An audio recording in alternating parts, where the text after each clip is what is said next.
Bonjour, ici Piero San Giorgio. Aujourd'hui, je continue mes lectures d'extraits de NRBC, le livre que j'ai coécrit avec Chris Millesium, qui est un ancien responsable de la cellule NRBC, donc nucléaire, radiologique, biologique, chimique, du GIGN, de la Gendarmerie nationale. Donc cette unité très prestigieuse et leader dans le monde dans ces domaines-là.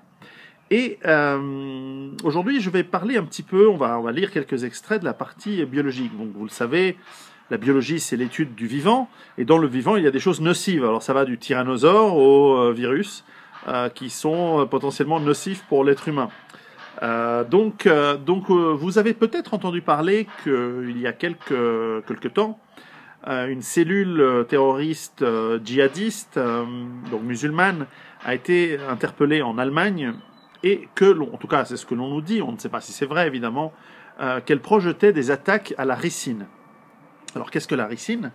Ce qui est intéressant, c'est que dans ce livre NRBC, que vous devez absolument lire et avoir, et qui, pour une bonne partie, explique quelles sont les problématiques, et puis ensuite vous donne quelques marches à suivre, méthodes, attitudes à avoir et équipements pour vous préparer à ce genre d'événement, et comment vous y préparer et donc y survivre, ou en tout cas ne pas les subir de manière passive.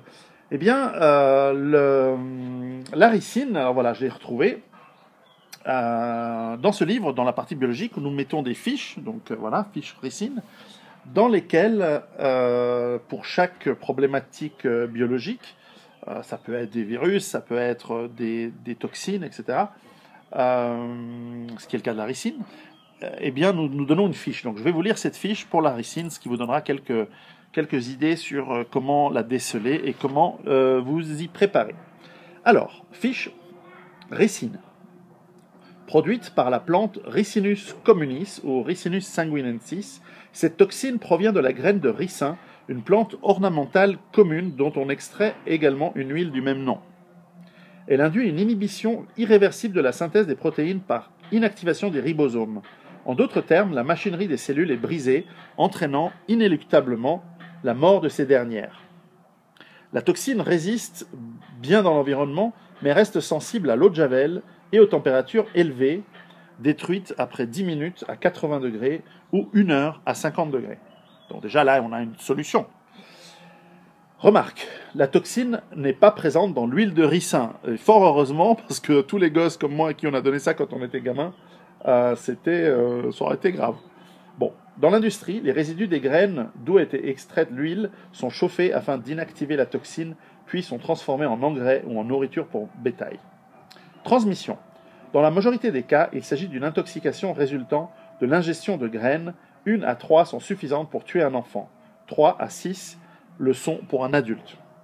Néanmoins, dans le cadre d'une utilisation malveillante ou terroriste, d'autres voies que l'ingestion sont possibles. L'injection, parapluie bulgare, ou l'emploi de la toxine sous forme d'aérosol doivent être envisagés. Symptômes.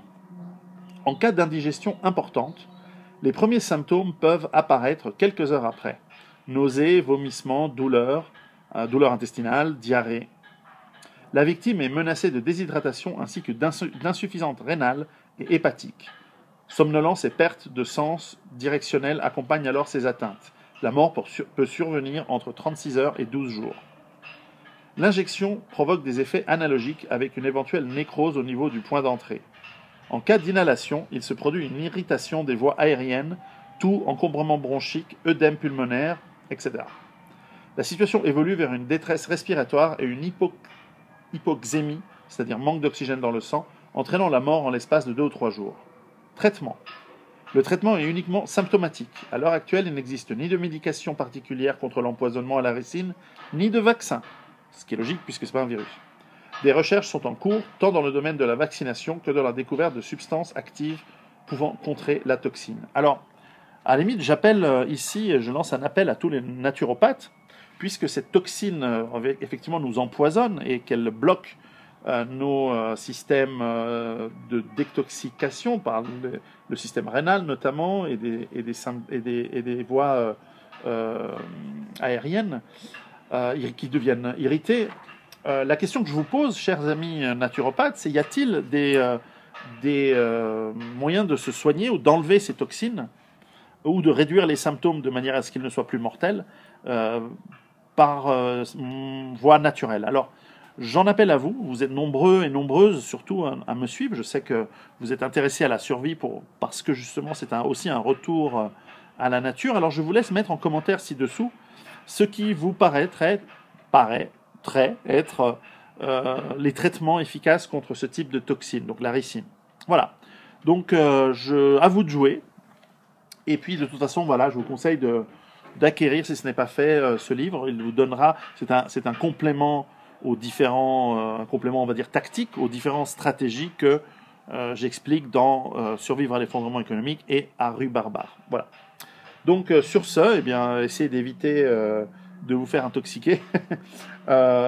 Et voilà, donc si ça arrive, essayez de trouver les moyens d'avoir un bon système immunitaire, un bon système de détoxication. On en parlera dans d'autres thèmes, dans d'autres thématiques, dans d'autres vidéos. Voilà. À bientôt.